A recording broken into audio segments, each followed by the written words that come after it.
तो ये है मॉडर्न हिस्ट्री की पहली क्लास और इसमें करेंगे पूरी मॉडर्न हिस्ट्री का रिवीजन। तो भारतीय इतिहास का विभाजन किस तरह है? तो सर्वप्रथम जेम्स मिल ने 19वीं सदी में भारतीय इतिहास का अध्ययन किया। जेम्स मिल ने, और इन्होंने हिंदू, मुस्लिम और ब्रिटिश काल में बांटा इसको। इस प्रकार भारतीय इतिहास का सांप्रदायिकरण उन्होंने किया। फिर आगे राष्ट्रवादी लेखक जो थे, राष्ट्रवादी लेखकों ने नामकरण को बदलकर यूरोपीय मॉडल पर प्राचीन काल और मध्यकाल और आधुनिक काल नाम दिया। तो पहले प्राचीन काल, आधुनिक काल और हिस्ट्री को इस तरह आधुनिक काल में बांट दिया, परंतु विभाजन का आधार पूर्ववत ही बना रहा। फिर तुर्की शासन की स्थापना के साथ मध्य युग और प्लासी के युद्ध के साथ आधुनिक युग का आरंभ हुआ। यानी प्लासी के युद्ध जब होता है उसके बाद का युग आधुनिक युग है, और तुर्की शासन की स्थापना के जो मध्य साथ है जो मध्य युग चलता है। इस तरह बांटा। फिर 1960 में तथा 1970 के दशक में मार्क्सवादी लेखकों ने पूर्व मध्यकाल की अवधारणा ला दी कि पूर्व मध्यकाल था, मध्यकाल से पहले का। तो इस काल का निर्धारण सामंतवाद के उदय के साथ, यानी पूर्व मध्यकाल जो था वो 1750 ईस्वी से 1200 ईस्वी के बीच कहा गया, ये पूर्व मध्यकाल था। फिर 1980 से 1990 के दशक में संशोधनवादी विद्वानों ने एक पूर्व मध्यकाल की अवधारणा दी। उसकी शुरुआत प्लासी के युद्ध से बहुत पहले मानी जाती है। अतः भारत का इतिहास का विभाजन निम्नलिखित रूपों में किया जा सकता है। पहले प्राचीन काल आता है, फिर पूर्व मध्यकाल आता है, फिर मध्यकाल आता है जिसमें मुगल शासक रहेंगे, और फिर पूर्व आधुनिक काल आता है, और फिर आधुनिक काल आता है। तो इस तरह से विभाजन किया है। प्राचीन काल, पूर्व मध्यकाल, मध्यकाल, पूर्व आधुनिक काल और आधुनिक काल। तो आधुनिक काल से इसमें पढ़ रहे हैं। आधुनिक काल जो है उसमें आधुनिक काल के इतिहास को निम्नलिखित खंडों में बांटकर अध्ययन किया जा सकता है।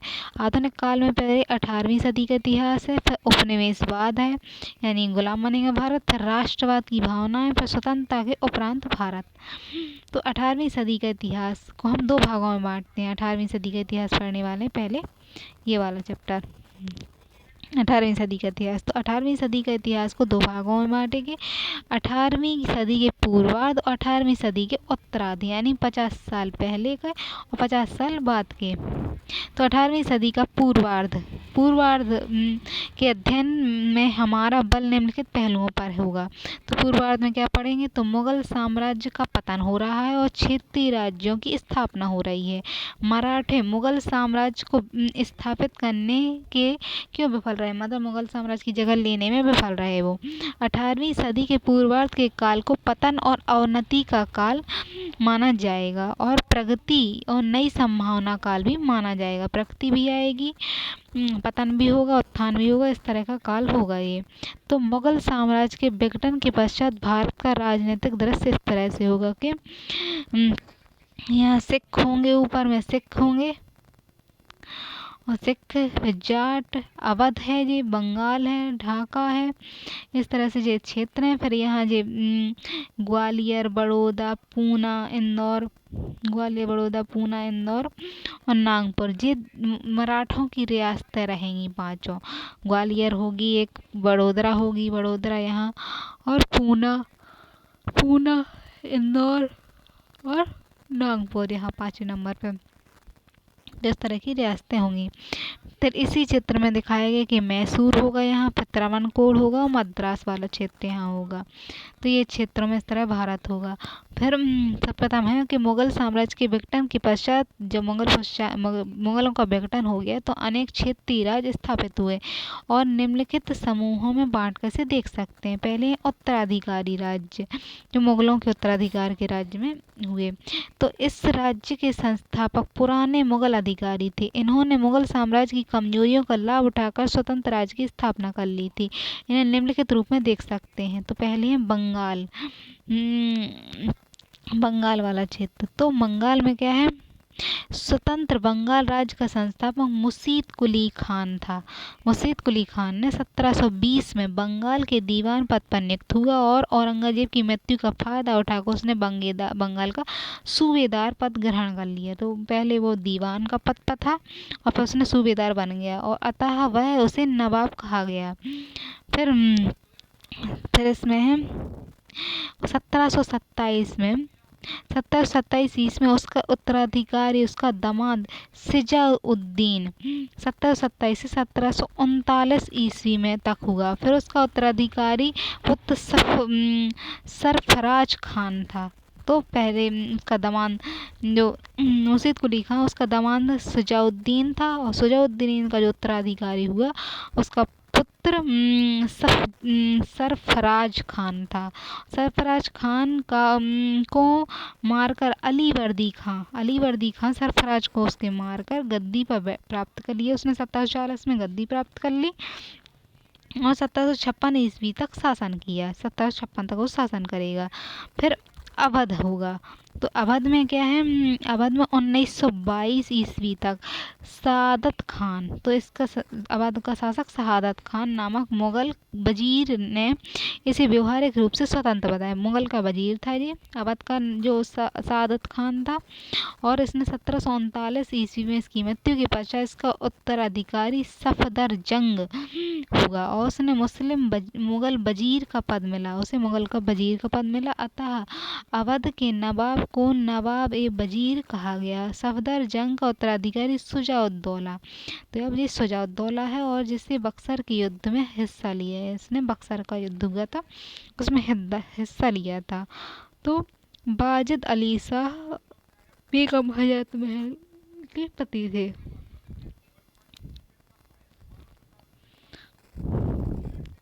हैदराबाद भी मुगल के उत्तराधिकारी था। तो इसने स्वतंत्र हैदराबाद राज्य का संस्थापक निजामुल मुल्क था। तो इसने भी मुसलमानों से अलग होकर निजामुल मुल्क ने हैदराबाद को स्वतंत्र कराया है और इसने 1722 ईस्वी से 1724 ईस्वी के बीच वह मुगल वजीर के पद पर रहा, मतलब मुझे मुगल का वजीर बन के रहा, परंतु आगे उसने असंतुलित होकर 1724 ईस्वी में हैदराबाद चला गया और वह स्वतंत्र राज्य बना लिया उसने। फिर विद्रोही राज्य आए। तो विद्रोह जो मुगल से विद्रोह करके बने, तो सिख राज्य, तो सिख पंथ गुरु नानक के द्वारा शांतिपूर्ण पंथ के रूप में स्थापित किया गया और आरंभ से ही दो कारणों से सामूहिकता की इसमें भावना मजबूत हो गई थी। एक तो संगत लगाना, दूसरा लंगर छाकना यानी सामूहिक भोजन। आगे जब मुगल साम्राज्य की इससे टकराट हुई तो फिर इसने सैन्यीकरण की ओर मुड़ गया और गोविंद सिंह जो थे गोविंद सिंह ने खालसा की स्थापना कर सिख पंथ को मजबूत सैन्य संगठन में बदल दिया। तो मजबूत सैन्य संगठन में इसे बदल दिया, परंतु ना तो गुरु गोविंद सिंह और ना ही उनके शिष्य बंदा बहादुर सिख राज्य को स्थापित कर सके। तो गुरु गोविंद सिंह और ना ही उनके शिष्य बंदा बहादुर जो थे वो सिख राज्य को स्थापित नहीं कर सके थे। आगे 1761 में पानीपत का तीसरा युद्ध हुआ और इस युद्ध में खाली पन को भरने के लिए 1754 में अमृतसर में एक स्वतंत्र सिख राज्य की स्थापना हुई। तो अमृतसर में एक स्वतंत्र सिख राज्य की स्थापना हुई। आगे रणजीत सिंह के अंतर्गत सिख राज्य भारत में मुख्य शक्ति बन गया। तो अमृतसर में एक स्वतंत्र सिख राज्य की स्थापना हो गई, रणजीत सिंह के नेतृत्व में प्रमुख शक्ति बन गया। फिर मराठा राज्य, मराठे महाराष्ट्र के जमींदार थे। उन्हें राज्य के रूप में संगठित करने का काम मराठे क्या थे, जमींदार थे और संगठित करने का काम 1674 यानी 1774 ईस्वी में शिवाजी ने किया था। शिवाजी ने मराठा राज्य की स्थापना की। उन्हें पेशवाओं के अधीन एक बड़े साम्राज्य का रूप ले लिया। पेशवा बालाजी बाजीराव के काल तक एक मराठा परिसंघ अस्तित्व में आया। तो सप्तम बालाजी बाजीराव हैं, मतलब बालाजी बाजीराव के काल तक एक बड़ा संघ बन गया था।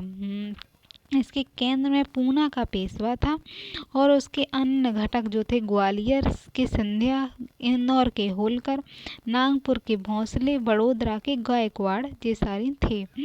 फिर जाट राज्य आए। तो विद्रोही राज्यों में जाट हैं, पहले सिख थे, अब फिर मराठा, अब फिर जाट हैं। जाट सामान्यतः किसान थे। वे दिल्ली और आगरा, मथुरा आदि के आसपास फैले हुए थे।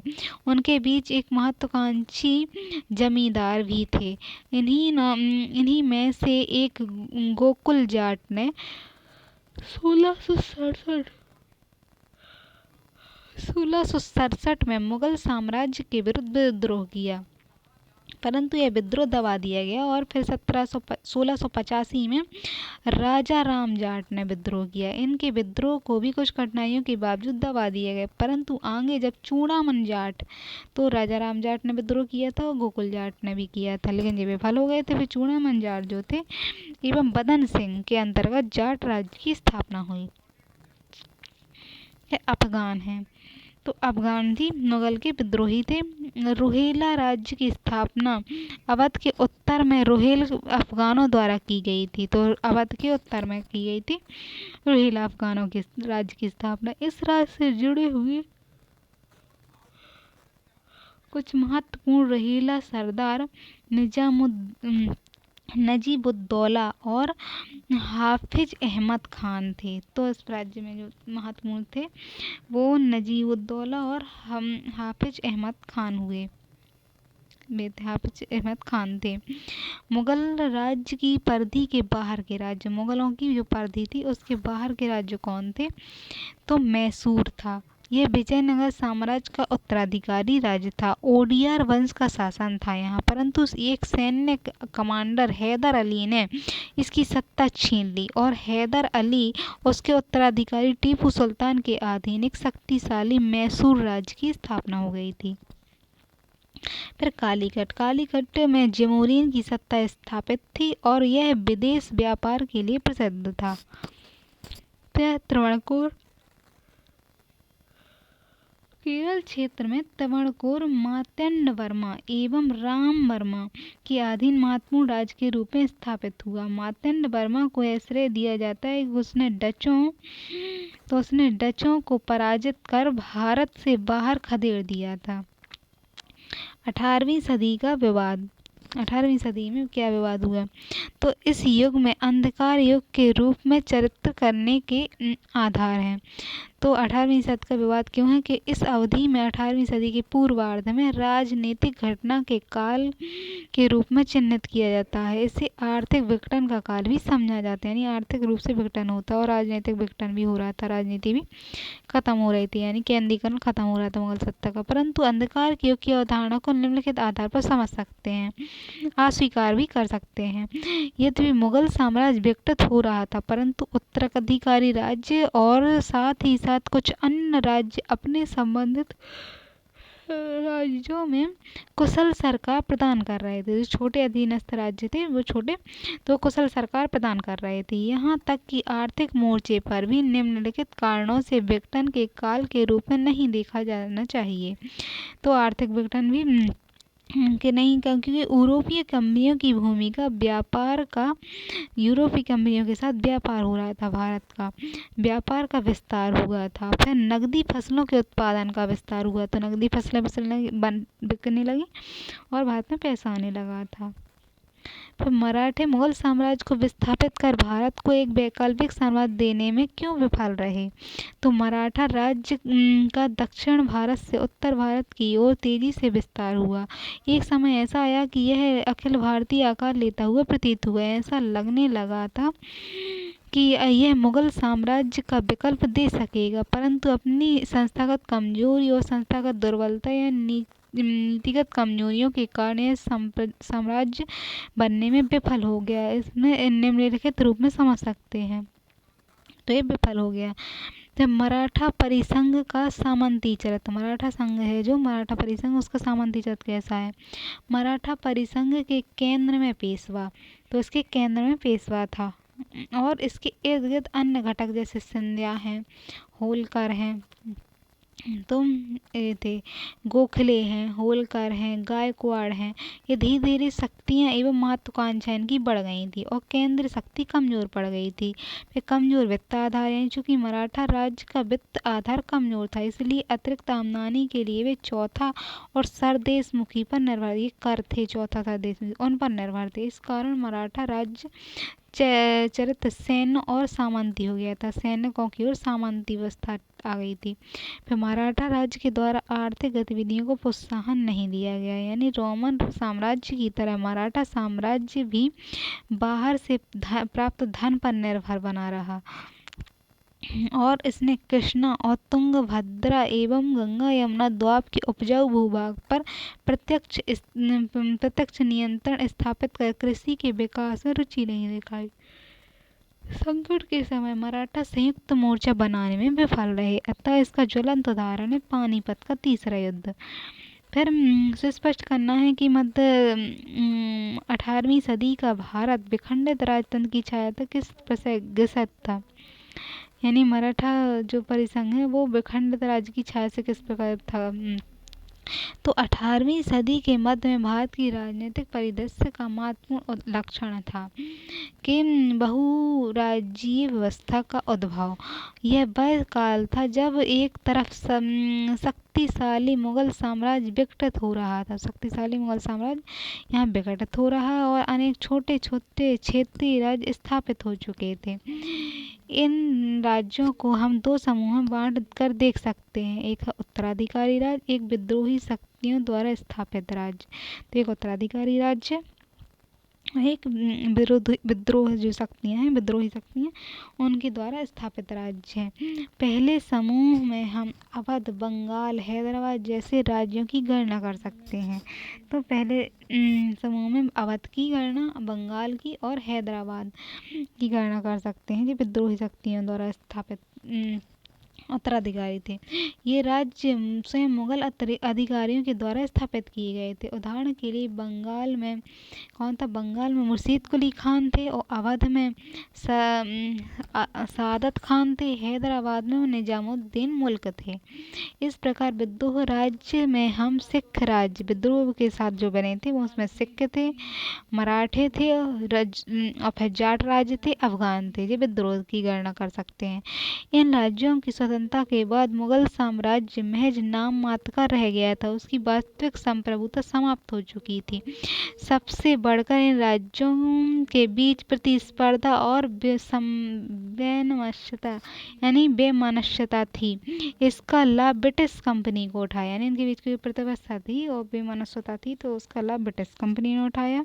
अब तो उनके बीच व्यापक में अनेकता से फायदा उठाती हुई कंपनी ने अपनी राजनीतिक शक्ति को रूप में स्थापित कर लिया, अपने को राजनीतिक शक्ति रूप में स्थापित कर लिया। इस प्रकार वित्त आधार पर हम कह सकते हैं कि 18वीं सदी का भारत विखंडित राजतंत्र की छाया से ग्रसित था। तो इस तरह है।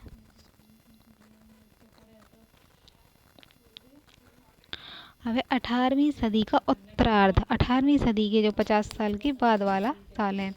इस काल की विशेषता है कि भारत में यूरोपीय कंपनियों की गतिविधियां, उनका आपस में भारतीय राज्यों के साथ संबंध, यानी ब्रिटिश की कंपनी, यूरोप की कंपनियां आएंगी, उनका भारत के राज्यों के साथ संबंध होगा और ब्रिटिश कंपनियों का व्यापारिक कंपनी में राजनीतिक शक्ति के रूप में ढल जाना। अभी व्यापार कंपनी के रूप में आएंगी लेकिन राजनीतिक शक्ति के रूप में भी ढलने जाएगी। फिर भारत में यूरोपीय कंपनियों का आगमन। तो भारत में यूरोप कंपनियां कौन आई, तो पुर्तगाली कंपनी। पुर्तगाली ने भारत में वैकल्पिक मार्ग खोजने के पश्चात भारत में अपने व्यापार का विस्तार किया। तो उसने मार्ग खोजा और व्यापार का विस्तार किया। सर्वप्रथम उन्होंने कोची यानी केरल में किला बनवाया और 1505 में गवर्नर का पद स्थापित किया और पहले गवर्नर डी अल्मुंडा थे। अल्मीडा बनकर फिर आगे चलकर उनका उत्तराधिकारी अबुल फर्क हुआ, उनका उत्तराधिकारी अबू फर्क हुआ। 1509 में पुर्तगीजों ने ओरमुज पर कब्जा कर लिया। तो 1509 में क्या है, पुर्तगीज तो थे, उन्होंने ओरमुझ नाम पर कब्जा कर लिया था। और 1510 ही में उन्होंने गोवा को भी जीत लिया था। तो गोवा को जीता और मुझ पर कब्जा किया और कोची में पहली फैक्ट्री मतलब बंदरगाह वो अपना बनाया था, संस्थान बनाया था कोची में। उन्होंने भटकल नामक स्थान पर किले बनवाए थे। पुर्तगीजों ने ओरमुझ से लेकर मलक्का तक एक बड़े समुद्री साम्राज्य की स्थापना की थी। मलक्का जो जल संधि है, तो ओरमुझ से उन्होंने मलक्का तक बड़े समुद्र राज्य की स्थापना की थी। उसे एस्तादो इंडिया कहा। सबसे बढ़कर पुर्तगीजों ने एशिया में खुले समुद्र नीति का उल्लंघन किया। खुला जो समुद्र था, पुर्तगीजों ने उसका उल्लंघन किया, खुले समुद्र नीति का उल्लंघन किया। और ताकि मतलब उनके कोई और प्रतिस्पर्धी यूरोप से ना आए। और नई व्यवस्था कायम कर दी, जिसे करतेज पद्धति का नाम दिया गया। पुर्तगीजों की मुख्य रुचि मसाला व्यापार में रही थी, तो मसाला व्यापार करने आए। फिर डच कंपनी, ब्रिटिश कंपनी तो आई। फिर 17वीं सदी के आरंभ में डच और ब्रिटिश कंपनी का आगमन हुआ। पुर्तगीजों का व्यापारिक एक अधिकार समाप्त हो गया। आरंभ में डच की तरह ब्रिटेन कंपनी भी मसाला व्यापार के उद्देश्य से आई थी, यानी ब्रिटिश मसाला के उद्देश्य से आई थी, लेकिन बाद में ब्रिटेन और डच कंपनियों के बीच लंबा संघर्ष है, ब्रिटेन के बीच और डच के बीच भी। ब्रिटेन और डच कंपनियों के बीच लंबा संघर्ष चला और ब्रिटिश ने 1622 तक ओरमुझ का क्षेत्र पुर्तगीजों से छीन लिया। तो ओरमुझ का क्षेत्र ब्रिटिश लोगों ने छीन लिया और फिर ओरमुझ से लेकर बंगाल की खाड़ी तक के व्यापार पर कब्जा कर लिया, जबकि बंगाल की खाड़ी में मलक्का तक के व्यापार पर डचों का नियंत्रण था। तो बंगाल की खाड़ी से मलक्का तक का क्षेत्र डचों का था। ये कंपनियां नई पीढ़ी की कंपनियां थी। इनकी पहचान ज्वाइंट स्टॉक कंपनी के रूप में की जाती है। ये आधुनिक प्रकार की कंपनियां थी, जिनका प्रबंधन भी पेशेवर, तो इनका प्रबंधन किसने था, तो नई कंपनी थी, इनका प्रबंधन भी प्रोफेशनल होता था। इनका प्रबंधन प्रोफेशनल तरीके से होता था। जहां पुर्तगाली कंपनियों की मुख्य रुचि मसाला व्यापार में थी, वहीं डच और ब्रिटिश कंपनियों ने भारत में सूती और वस्त्र, रेशम और वस्त्र के लिए क्रमशः दक्षिण पूर्वी एशिया तथा यूरोप में बड़ा बाजार कायम किया। तो दक्षिण पूर्व एशिया तथा यूरोप में एक वस्त्र उद्योग का बड़ा बाजार उन्होंने कायम किया। तो इसके अतिरिक्त ब्रिटिश और डच कंपनियां नील, अफीम, मतलब वस्त्र तो करती थी, इसके साथ साथ वो नील की खेती, नील, अफीम, सोरा आदि का भी निर्यात करती थी और उन्हें भारत से निर्यात व्यापार को अत्यधिक प्रोत्साहन दिया। इसे व्यापारिक क्रांति के नाम से जाना गया। तो इस तरह उन्होंने धन कमाया बेच कर। फिर आई फ्रांसीसी कंपनी। फ्रांसीसी कंपनी की स्थापना 1664 ईस्वी में हुई थी और वह सबसे बाद में भारत में आई थी। तो सबसे बाद में भारत में आई फ्रांसीसी 1664 में। 1668 में पहली फैक्ट्री सूरत में बनाई इसने सूरत में स्थापित की। फिर उसने फैक्ट्री मछलीपट्टनम तथा आगे पांडुचेरी, तो उसने सूरत में बनाई, मछलीपट्टनम में बनाई और पांडुचेरी तथा अन्य क्षेत्रों में स्थापित की और उसने कोची में बनाई थी। और दिलचस्प तथ्य यह है कि फ्रांसीसी कंपनी सबसे विलंब से आई, लेकिन ब्रिटिश कंपनी को सबसे अधिक चुनौती फ्रांसीसी कंपनी ने दी, कंपनी से मिल रही थी। फिर निम्नलिखित इसके कारण भी थे। पहले, फ्रांस यूरोप में सबसे बड़ा शक्तिशाली राष्ट्र के रूप में स्थापित था। तो फ्रांस में स्थापित था ये सबसे शक्तिशाली राष्ट्र के रूप में। वैश्विक साम्राज्य के निर्माण के मोर्चे पर ब्रिटिश कंपनी को सशक्त चुनौती दे रहा था और विश्व में भी चुनौती दे रहा था। भारत में जिस प्रकार ब्रिटिश कंपनी को ब्रिटिश सरकार का समर्थन प्राप्त था, उसी प्रकार फ्रांसीसी कंपनी को भी फ्रांस की सरकार का समर्थन प्राप्त था, क्योंकि भारत में ब्रिटिश एवं फ्रांसीसी कंपनियों के बीच होने वाला संघर्ष एक वैश्विक संघर्ष का हिस्सा था, यानी विश्व में जो संघर्ष हो रहा था उसका हिस्सा था। भारत में ब्रिटिश शासन की नींव भारत में ब्रिटिश शासन की नींव किस तरह आई? तो ब्रिटिश कंपनी ने वाणिज्यिक गतिविधियों से राजनीतिक शक्ति अर्जित करने की ओर कदम क्यों बढ़ाया? तो भारत में व्यापार करने के लिए आवश्यक पूंजी जुटाने के उद्देश्य से कंपनी भारत के अतिरिक्त संसाधन यानी पूंजी उन्हें ज़्यादा जुटानी थी और व्यापार ज़्यादा करना था, तो पूंजी जुटाने के उद्देश्य से उन्होंने अतिरिक्त जो संसाधन थे तो संसाधनों पर उन्होंने अधिकारता की तलाश कर रहे थे, वे कि संसाधनों पर अधिकार कर लें। तो ब्रिटिश कंपनी भारतीय व्यापार से अन्य यूरोपीय प्रतिद्वंदियों को समाप्त भी करना चाहती थी, तो संसाधन इकट्ठा करना चाहती थी ज़्यादा से ज़्यादा और यूरोप के जो प्रतिद्वंदी हैं प्रतिद्वंदियों को समाप्त भी करना चाहती थी।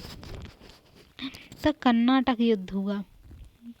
तो कर्नाटक युद्ध में क्या है? कर्नाटक युद्ध महज ब्रिटिश कंपनी एवं फ्रांसीसी कंपनी के बीच संघर्ष नहीं था, बल्कि यह ब्रिटिश साम्राज्य और फ्रांसीसी साम्राज्य का भी संघर्ष था। इसीलिए इस युद्ध ने भारत में फ्रांसीसी कंपनी के साथ फ्रांस को वैश्विक साम्राज्य, फ्रांस जो था उसको वैश्विक साम्राज्य के भविष्य का निर्णय करना था कि फ्रांस का विश्व में क्या साम्राज्य होगा।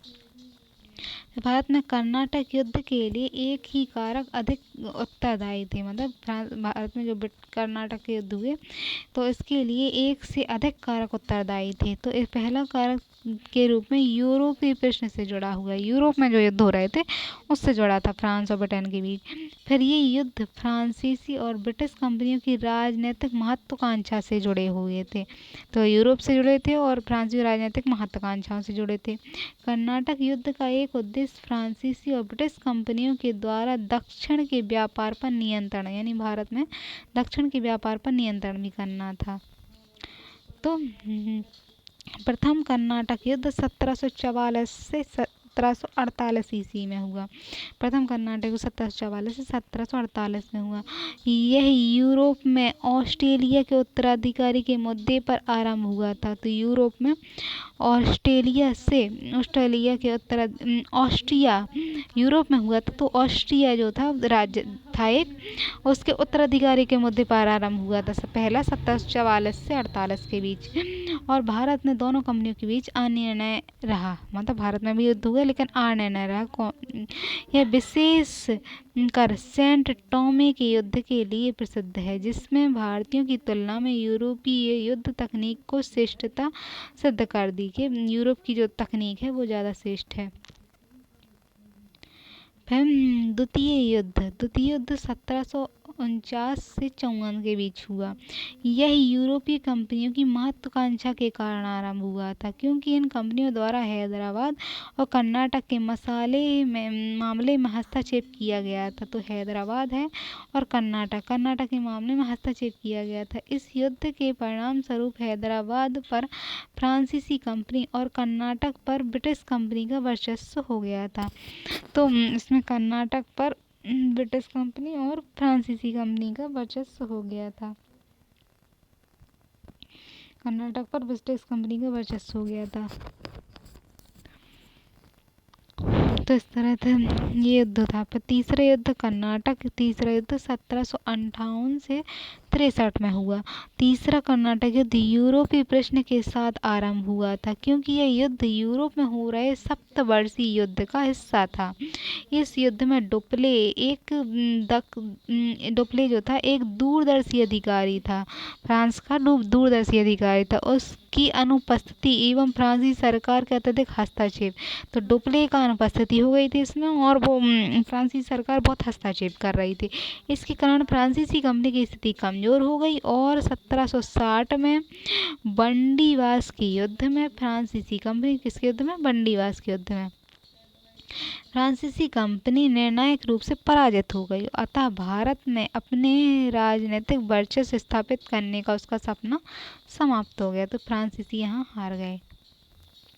उधर यूरोप में भी सप्तवर्षीय युद्ध के समय ब्रिटिश साम्राज्य के हाथों फ्रांसीसी साम्राज्य की हार ने फ्रांस को एक वैश्विक साम्राज्य स्थापित करने का सपना चूर कर दिया, यानी विश्व में शक्तिशाली बनने का सपना उसने फ्रांस का चूर कर दिया गया।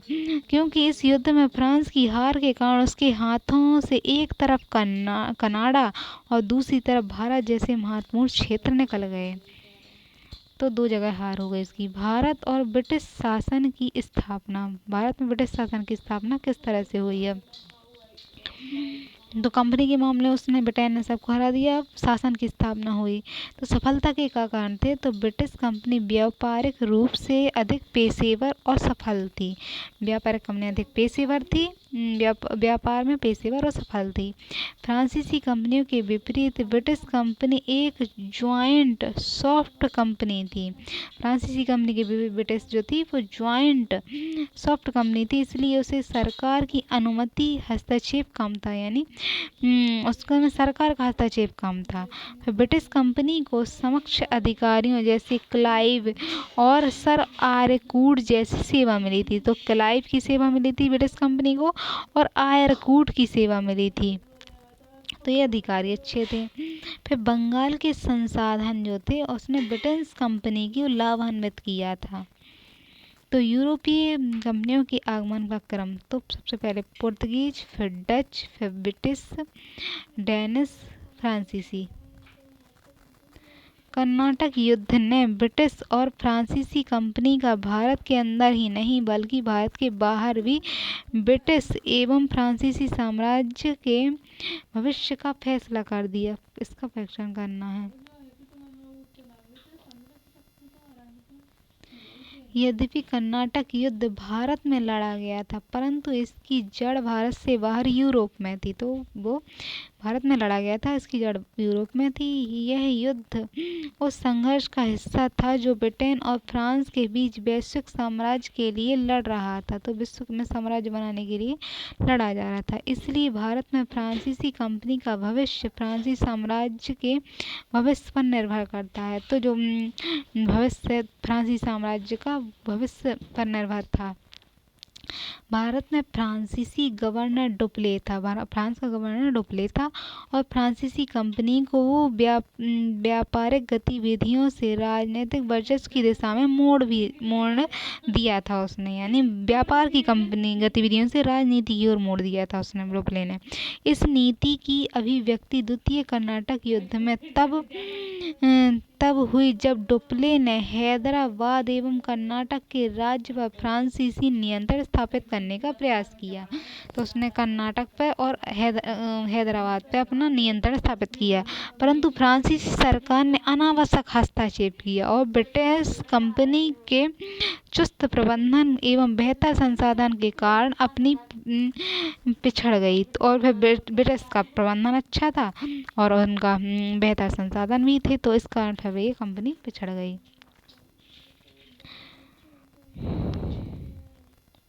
और फिर बंदीवास का युद्ध 1760 ईस्वी में हार जाने के बाद साम्राज्य निर्माण का इसका सपना चकनाचूर हो गया। तो साम्राज्य निर्माण का सपना चकनाचूर हो गया। दूसरी तरफ स्वयं फ्रांसीसी साम्राज्य भी ब्रिटिश साम्राज्य में पिछड़ गया था। तो जो फ्रांसीसी साम्राज्य था वो ब्रिटिश साम्राज्य से पिछड़ गया था। इस कारण ब्रिटिश सरकार की संरचना तथा ब्रिटेन की व्यावसायिक सफलता, अंत में सप्तवर्षीय युद्ध हारने के पश्चात फ्रांस में ने अमेरिका महाद्वीप में कनाडा और एशिया को भारत को खो दिया। तो सप्तवर्षीय युद्ध फ्रांस हार गया और उसमें फ्रांस ने अमेरिकी महाद्वीप में कनाडा को खो दिया और यहाँ एशिया में भारत को खो दिया। इस प्रकार कर्नाटक युद्ध हुआ, उस कर्नाटक युद्ध ने फ्रांसीसी कंपनी और फ्रांसीसी साम्राज्य दोनों के सपने को एक साथ चकनाचूर कर दिया था। क्या आप इस कथन से सहमत हैं कि सरकारी हस्तक्षेप ने भारत में ब्रिटिश कंपनी की समानांतर फ्रांसीसी कंपनी की विफलता को सुनिश्चित कर दिया? तो इसमें अपने मत में उत्तर देना है। तो 18वीं सदी में जो का कर्नाटक युद्ध है, 18वीं सदी का कर्नाटक युद्ध भारत में ब्रिटिश कंपनी एवं फ्रांसीसी कंपनी तथा भारत से बाहर ब्रिटिश एवं फ्रांसीसी साम्राज्य के बीच राजनीतिक वर्चस्व के लिए चलने वाले एक दीर्घकालिक संघर्ष का परिणाम था। तो जो युद्ध हो रहा था वो साम्राज्य के बीच, तो राजनीतिक वर्चस्व के लिए चलने वाले दीर्घकाल के जो संघर्ष था उनका परिणाम था। भारत के अंदर फ्रांसीसी कंपनी के पिछड़ जाने का प्रमुख कारण कंपनी के निर्णय की शक्ति में सरकारी हस्तक्षेप था। तो कंपनी का मुख्य मतलब हार गई थी क्योंकि उस पिछड़ जाने का कारण अनावश्यक हस्तक्षेप था, हस्तक्षेप कर रही थी वहाँ की सरकार। और जैसे कारक अवश्य था, परंतु यह एकमात्र कारण नहीं था। मतलब हस्तक्षेप कर रही थी तो सही था, लेकिन एक यही कारण नहीं था, क्योंकि फ्रांसीसी कंपनी के योग्य संचालन जो था वो डुप्ले को स्वतंत्र रूप से काम करने पर अंकुश लगा जाने तथा भारत के युद्ध के संचालन के लिए काउंट डी लाली को सीधे पेरिस से भेजे जाने का निर्णय फ्रांसीसी कंपनी के लिए बहुत घातक हुआ। तो फ्रांस ने क्या है, काउंट डी लाली को पेरिस से भेजा था नियंत्रण के लिए, लेकिन वो घातक सिद्ध हुआ। परंतु उसके अतिरिक्त कुछ अन्य कारक भी फ्रांसीसी सफलता की भूमिका निभाई। जैसे पहला है कि फ्रांसीसी कंपनी की तुलना में ब्रिटिश कंपनी की बेहतर व्यावसायिक सफलता थी। तो फ्रांसीसी कंपनी है, उसकी तुलना में ब्रिटिश कंपनी बेहतर विकल्प थे, उसके व्यवसाय में सफल रही थी वो। फिर ब्रिटिश कंपनी को रॉबर्ट क्लाइव और सर आयरकूट्स जैसे योग्य अधिकारी की सेवा थी। तो ब्रिटिश के पास दो योग्य अधिकारी थे, रॉबर्ट क्लाइव और आयरकूट। ब्रिटिश कंपनी को बंगाल का संसाधन मिला हुआ था। वैश्विक राजनीति में ब्रिटिश साम्राज्य के साथ प्रतिस्पर्धा में फ्रांस पिछड़ जाना, तो विश्व की राजनीति में भी फ्रांस पिछड़ गया था ब्रिटेन से। तो ये सारे कारक फिर इसकी हार के लिए उत्तरदायी थे। इस प्रकार फ्रांसीसी कंपनी की सफलता के लिए एक से अधिक कारक उत्तरदायी रहे थे। अब बंगाल है, तो प्लासी के युद्ध का क्या कारण थे? बंगाल में ये युद्ध हुए, तो प्लासी के युद्ध जो थे के एक से अधिक कारण थे। इनमें फिर समझो जैसे मौलिक कारण और तत्कालीन कारण, यानी जो मूल कारण थे और तत्काल घटित हुए कारण। मौलिक कारण क्या थे?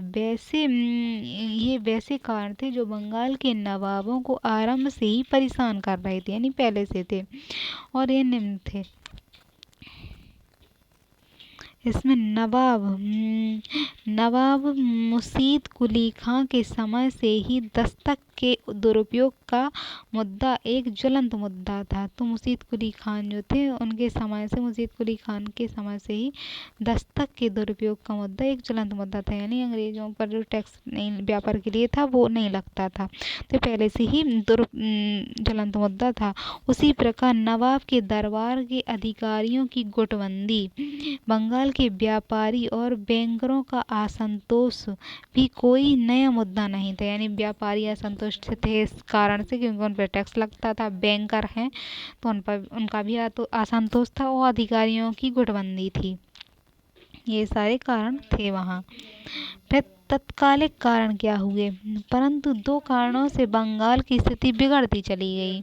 पहला, नवाब शुजा-उद-दौला का ब्रिटिश कंपनी की व्यक्तिगत आक्रोश था, यानी शुजा-उद-दौला जो नए राजा बने थे तो उनका ब्रिटेन की कंपनी से व्यक्तिगत आक्रोश था। इस कारण ब्रिटिश की ओर से की गई कोई भी गलती ने नवाब में अति आक्रोश पैदा किया। तो पहले से उनमें गुस्सा ब्रिटिश कंपनी के प्रति था, और फिर कंपनी कोई भी गलती करती तो उन्हें और ज़्यादा गुस्सा दिला दिया। उदाहरण के लिए बंगाल के नवाब मुर्शीद कुली खां और अलीवर्दी खां, पहले मुर्शीद कुली खान जो थे और अलीवर्दी खां पहले राजा थे, उन्होंने संतुलन की नीति में को उलटते हुए, उनकी जो संतुलन की नीति चल रही थी तो शुजा-उद-दौला ने उसको उलट दिया और फोर्ट विलियम के किलेबंदी के मुकदमे पर सीधे फोर्ट विलियम पर हमला कर दिया था।